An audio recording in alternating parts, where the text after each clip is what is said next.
Bom dia, alunos! Hoje nós vamos falar sobre as doenças causadas por bactérias que há séculos assustam a humanidade, né? E até levaram o cientista Louis Pasteur a ter pavor de sujeira e até evitar apertar as mãos das pessoas quando ele determinou que bactérias eram causadoras da gonorreia, da lepra e do tifo, por exemplo. Hoje já se sabe que elas são seres mais abundantes na Terra e que as patogênicas, felizmente, são a minoria.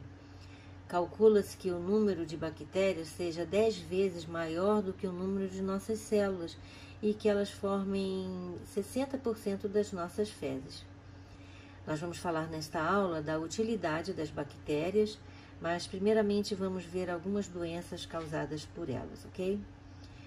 Historicamente, podemos afirmar que a pior das bactérias causou a peste. Pode-se falar peste negra, peste bubônica e também é conhecida como a Grande Peste. Essa praga provavelmente teve sua origem na Ásia, de onde viajou ao longo da Rota da Seda, chegando à Europa, transportada por pulgas que viviam nos ratos que viajavam nos navios mercantes.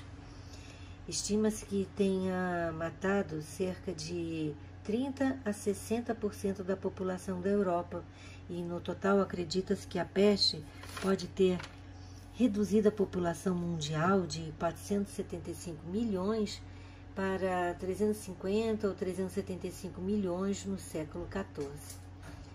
A população da Europa demorou cerca de 200 anos para recuperar o nível anterior. E a peste retornou várias vezes com surtos até o início do século XX. É causada pela bactéria Yersinia pestis, que vive no trato digestório dos ratos e leva à morte de 80 a 95% dos infectados em apenas 8 dias após a pessoa ser infectada. Essa doença apareceu em diferentes épocas em diferentes locais do mundo e ela renovou o fervor religioso e vários grupos como judeus, muçulmanos e ciganos foram perseguidos porque foram considerados os culpados pela disseminação da doença. A verdade é que a peste foi carregada por pulgas que se espalhavam rapidamente devido à falta de saneamento adequado e as crianças eram as mais atingidas. No início, são sintomas semelhantes ao da gripe, porém, quando a bactéria chega aos vasos sanguíneos e aos linfonodos e aos pulmões, elas podem levar à morte. As vacinas não têm demonstrado utilidade na prevenção e o tratamento consiste na administração de antibióticos. E para quem pensa que essa é uma doença presente só nos livros de história, saiba que em 2020 foi reportado um caso de peste bubônica no interior da China. Um medo que ainda e cada vez mais está presente no mundo moderno é de uma guerra biológica, onde são usados micro-organismos vivos que são liberados no ambiente para encontrar suas vítimas e assim desencadeando doenças e causando a morte de milhões de pessoas. Considerados o país da guerra biológica, os mongóis atiraram para dentro dos muros da cidade de Cafa, onde tropas inimigas conseguiam se esconder e resistir ao ataque do líder mongol, o Gengis Khan, cadáveres em estado de avançado de decomposição de soldados que sucumbiram à peste negra. Na Segunda Guerra Sino-Japonesa, os japoneses também usaram agentes biológicos, principalmente em prisioneiros de guerra. Conta a história que eles jogavam bombas cheias de pulgas contaminadas com a bactéria causadora da peste sobre a China. Atualmente, a criação e o armazenamento de armas biológicas é proibido, porém não se descarta o uso delas no contexto de bioterrorismo, porque existem laboratórios de armas biológicas no Iraque, no Irã, na Síria, na Índia, no Paquistão, na China, nos Estados Unidos, na Rússia, na Coreia do Norte e no Afeganistão. Então, queridas, acho que só nos resta torcer para que nenhum maluco resolva usá-las no futuro ou mesmo nos dias atuais. A primeira doença que nós vamos ver é o tétano, que é uma doença causada pelo Clostridium tetani.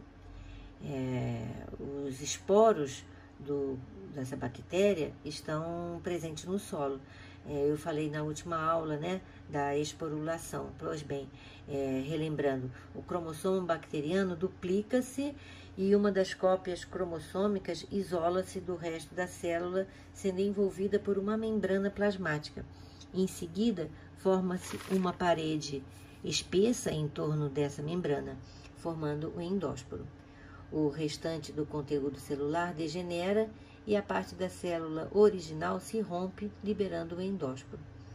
Ao encontrar um ambiente adequado, ele se hidrata, sua parede se rompe e reconstitui uma nova bactéria que passa a reproduzir-se por divisão binária.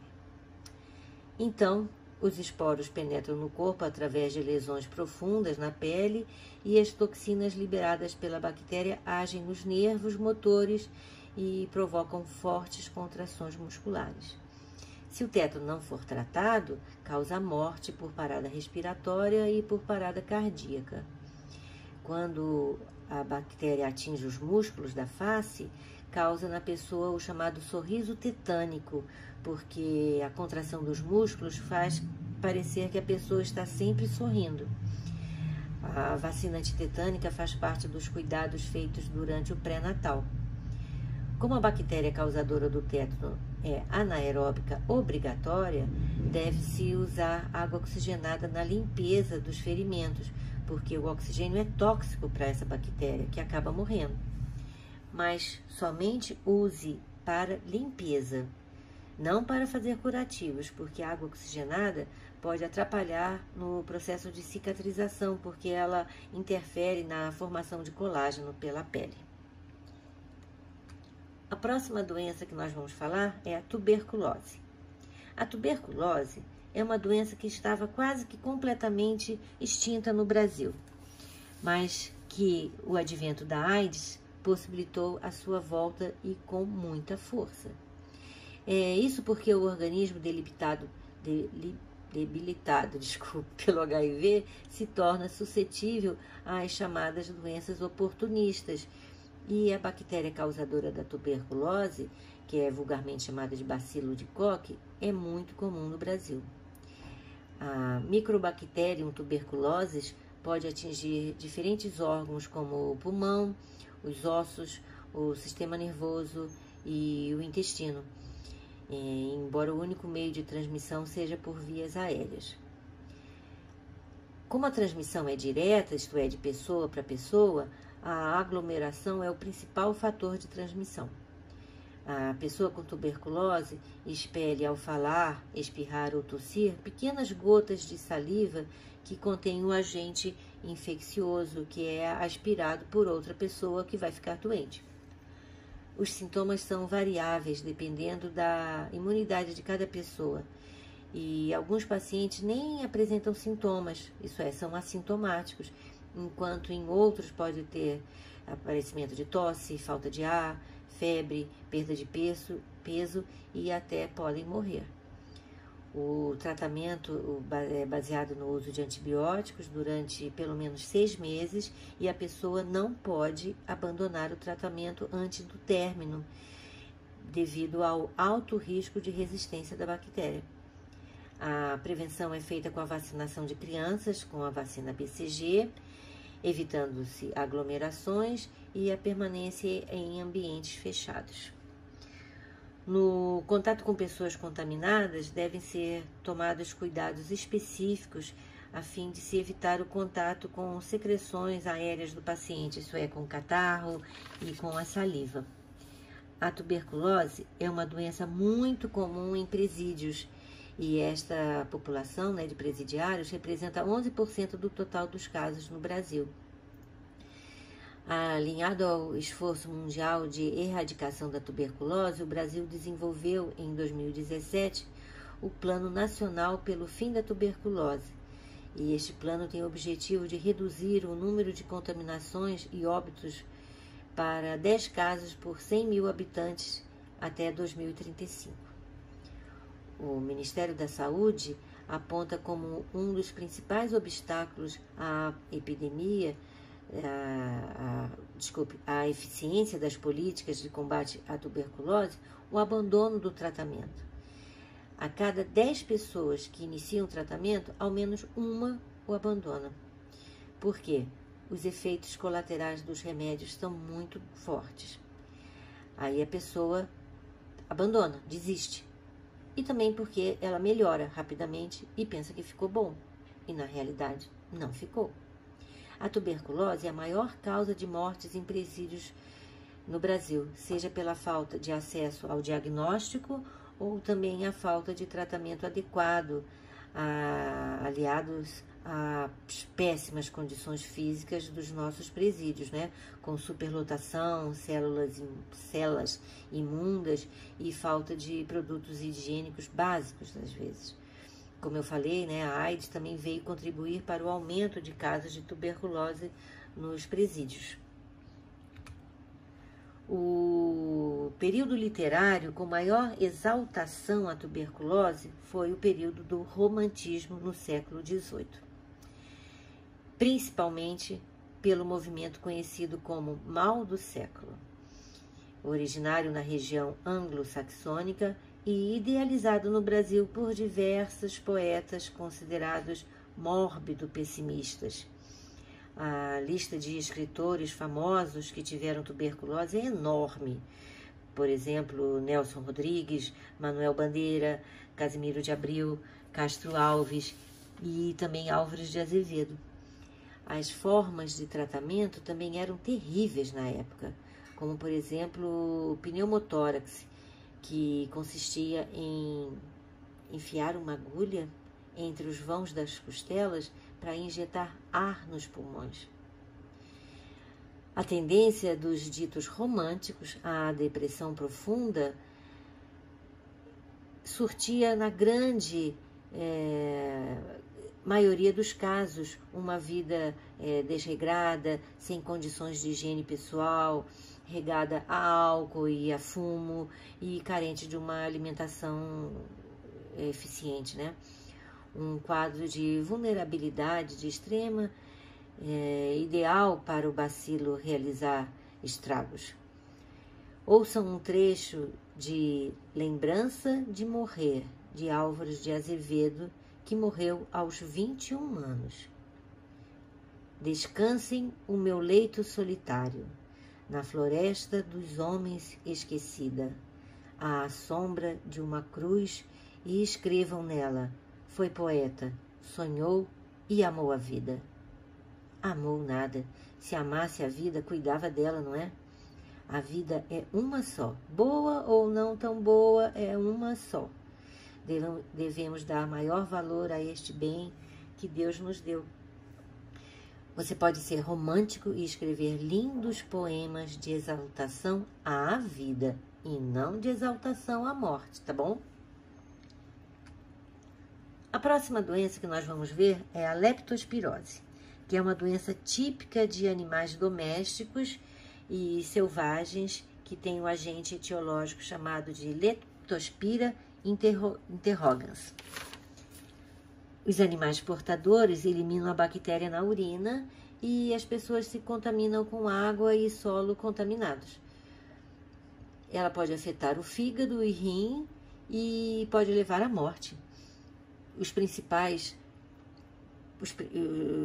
portadores são os ratos, e uma medida profilática eficiente é o combate aos ratos.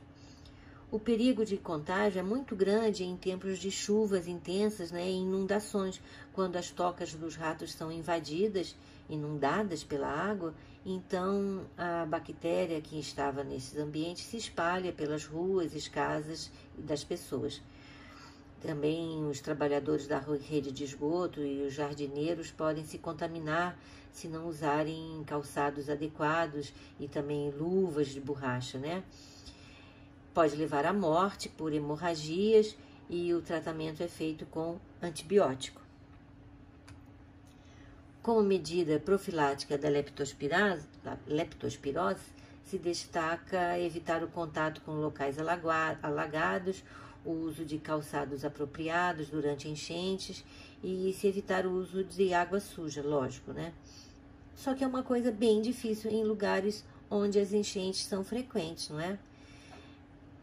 Mas também não se deve beber refrigerante ou cerveja. Bem, vocês nem devem beber cerveja, claro, diretamente da lata, porque essas latas podem ter sido contaminadas por água suja e a bactéria estar presente ali.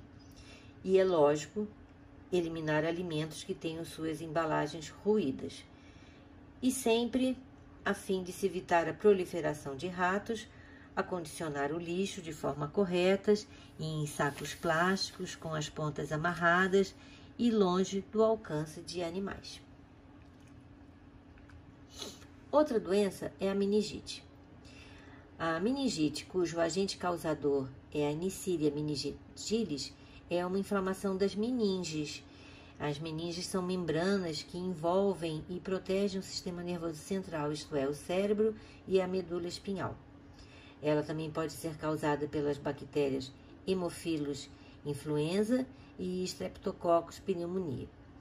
Ela pode desde ter grandes consequências e até causar a morte, passando por não deixar sequela nenhuma ou deixar sequelas bem graves. A contaminação se dá pelas vias respiratórias, por inalação de partículas contaminadas por saliva ou pela secreção nasal de portadores da bactéria que podem não apresentar sintomas. As pessoas contaminadas devem ser hospitalizadas em isolamento. Hoje se tem vacina e é a melhor forma de prevenção. Eu me lembro muito bem das enormes filas para vacinação na década de 1970, na Praia Vermelha, no Rio de Janeiro, onde eu morava. E eu, particularmente, tive nessa época um primo que teve meningite.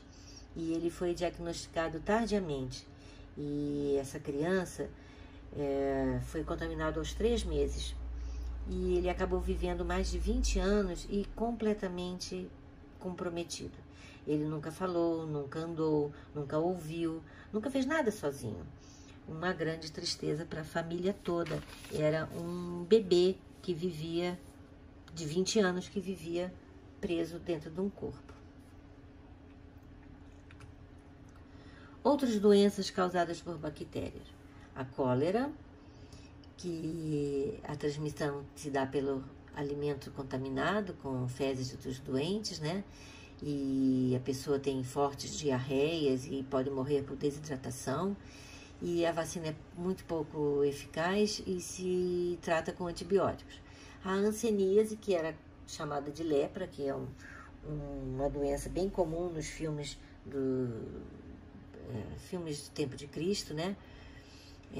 A transmissão se dá por um contato íntimo com o doente e causa lesões cutâneas e perda de sensibilidade na pele, né? E a vacina BCG reduz o risco. O botulismo, causado pelo Clostridium botulino, que a transmissão se dá pelos alimentos contaminados, né? E, na maioria, alimentos em conserva, e causa paralisia muscular e pode levar à morte também. O soro antibotulínico e o uso de antitoxinas são utilizadas no tratamento. A gonorreia, causada pela Neisseria gonorrhoeae. A transmissão se dá por relações sexuais, também por transfusões de sangue e também é congênita. A mãe pode passar para o filho, né? Causa dor e ardor ao urinar e a pessoa começa a produzir uma secreção amarelada nos órgãos genitais. Uma forma de prevenção é o uso de preservativos, claro.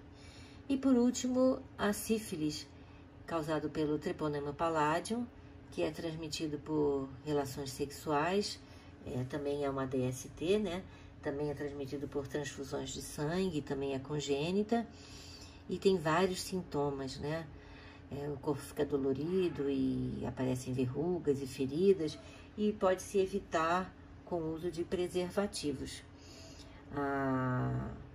Há uma discussão da história né, os historiadores discutem se foi a Europa que trouxe a sífilis para as Américas ou se os descobridores europeus levaram a sífilis para a Europa e tendo se contaminado aqui com os nativos, né? Aí tem um trocadilho muito legal a respeito disso. Eles falam: a Europa civilizou a América e a América sifilizou a Europa. Entenderam? Lógico, né? Esse trocadilho é feito por pessoas que defendem a ideia de que a sífilis era comum aqui na América e só chegou à Europa depois das descobertas do Novo Mundo, tá? Vejam aqui algumas fotos de pessoas contaminadas com hanseníase, em que os membros estão totalmente comprometidos, né? E aqui os 3 estágios da sífilis. No primeiro estágio aparecem feridas na boca, no reto ou na genitália. E essas feridas acabam por desaparecer e enganando o doente, né? Que pensa que não era nada, era um machucadinho. Aí na segunda fase aparecem irritações na pele que também desaparecem com o tempo. Mas apesar de achar que não era nada, nesse estágio a bactéria está se reproduzindo e através do sangue, e mesmo que leve anos, vai chegar aos órgãos internos e causar danos cerebrais, oculares e cardíacos, podendo levar à morte. O teste para a sífilis é rápido e é oferecido pelo SUS.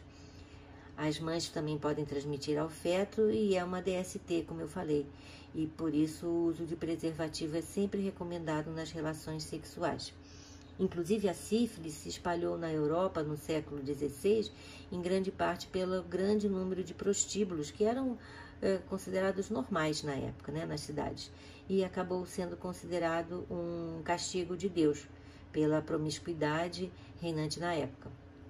O termo sífilis vem de um poema do italiano Girolamo Fracastoro, que conta a lenda de Sífilo, um pastor que teria prestado homenagens a seu rei como se ele fosse um deus, e isso ofendeu o deus Apolo, que o puniu com essa doença. E agora vamos falar dos antibióticos. Esses medicamentos maravilhosos que nos protegem e defendem das bactérias. Será mesmo? Será que os antibióticos são sempre bons e eficientes? Bem, no início eram tudo de bom. Em 1928, quando Alexandre Fleming descobriu acidentalmente a penicilina e logo após chegou a se acreditar que nós tínhamos vencido essa guerra e que nunca mais ninguém morreria por causa de doenças causadas por bactérias. Ele chegou a ganhar o Prêmio Nobel de 1945. E lógico que foi uma descoberta maravilhosa. Mas desde aquela época em que, por sair de férias sem lavar seus utensílios de estudo, ao voltar a ver que um fungo penicillinum tinha matado bactérias que ele estudava o Staphylococcus.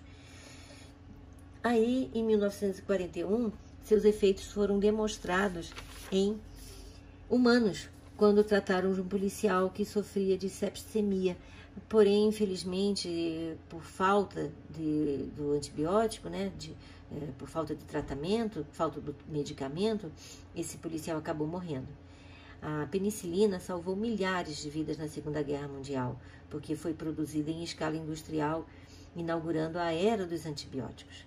A penicilina interfere na síntese da parede celular bacteriana e lisa a bactéria. Porém, existe uma forma de resistência que baseia-se na produção de enzimas que degradam a penicilina, impedindo sua ação. Aliás, resistência é o que mais as bactérias sabem fazer. Vamos falar sobre isso já já. A penicilina, apesar de ser maravilhosa, né, seu uso prolongado ou em altas doses pode causar diminuição da flora normal intestinal e superinfecções com espécies patógenas. E também pode matar indiscriminadamente bactérias más e bactérias boas, tipo as que produzem a vitamina K, importante na coagulação do sangue. o que leva os médicos a receitarem um complexo vitamínico para pessoas que precisam tomar antibióticos por muito tempo. Agora vamos falar das superbactérias. Como eu falei, as bactérias são seres que se adaptam e se tornam resistentes aos medicamentos muito rapidamente. Vimos na aula passada que elas se dividem por bipartição muito rapidamente, porém, neste caso, todas as células filhas são iguais à mãe, o que pode ser uma grande desvantagem. Então, elas fazem também um outro tipo de reprodução, a conjugação, que vem a ser o principal mecanismo que leva as bactérias a adquirirem múltiplas resistências às drogas usadas para combatê-las. As bactérias podem se tornar as chamadas superbactérias, como a KPC, que é resistente à maior parte dos antibióticos existentes.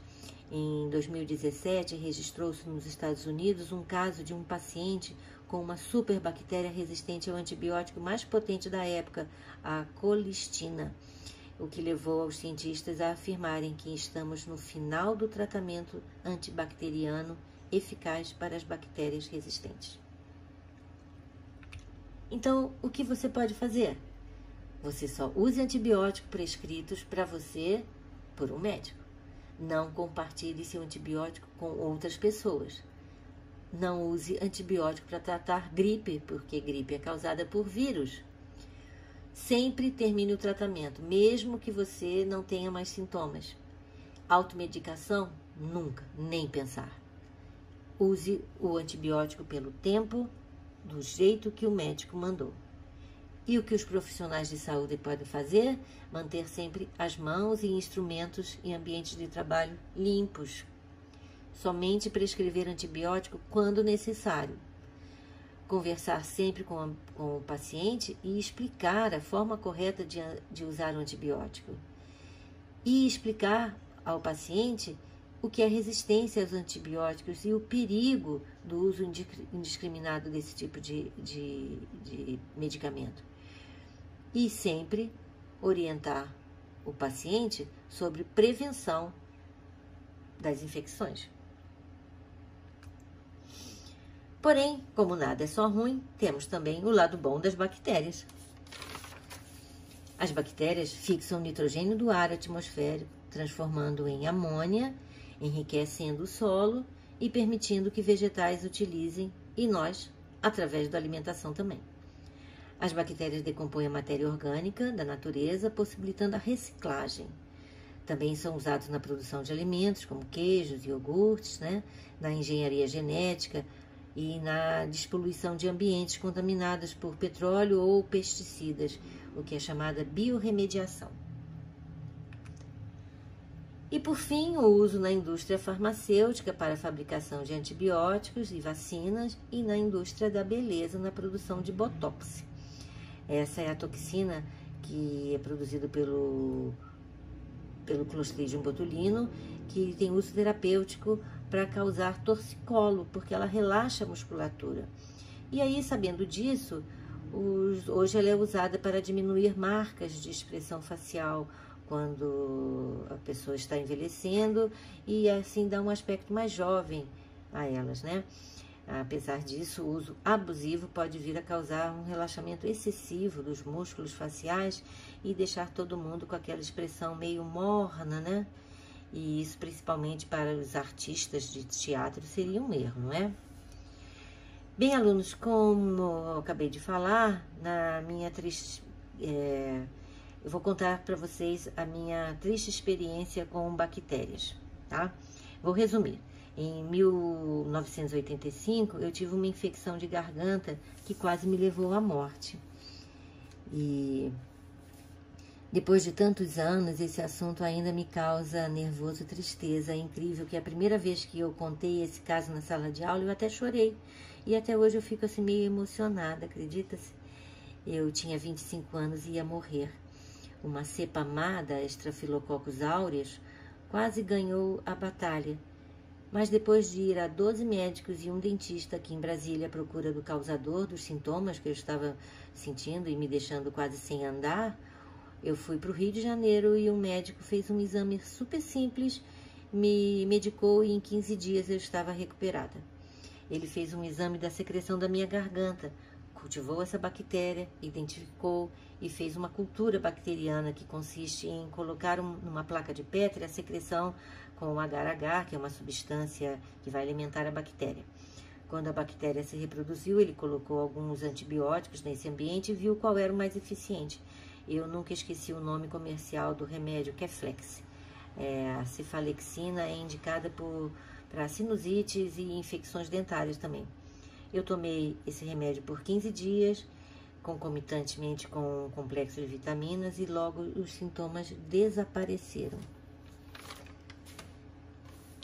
A história das doenças infecciosas foi marcada principalmente pela ocorrência de epidemias quando se criam condições propícias, tipo guerras, grandes deslocamentos humanos, comércio e desenvolvimento urbano, e também, é lógico, a ação do homem, que proporciona o aparecimento de bactérias resistentes.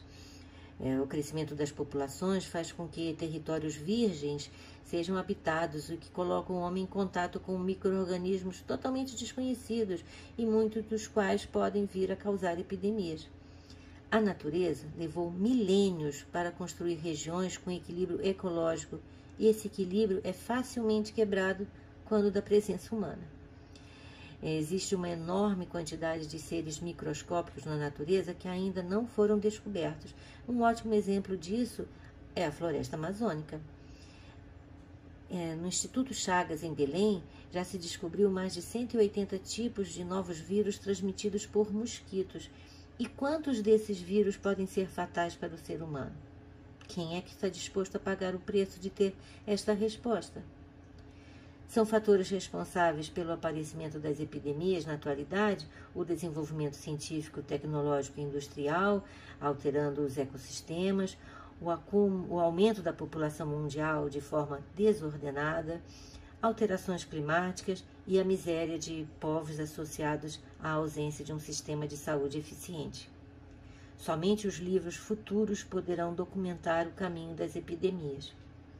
Em 2003, eu li um livro maravilhoso que conta a história do mundo através das várias epidemias que já surgiram, né?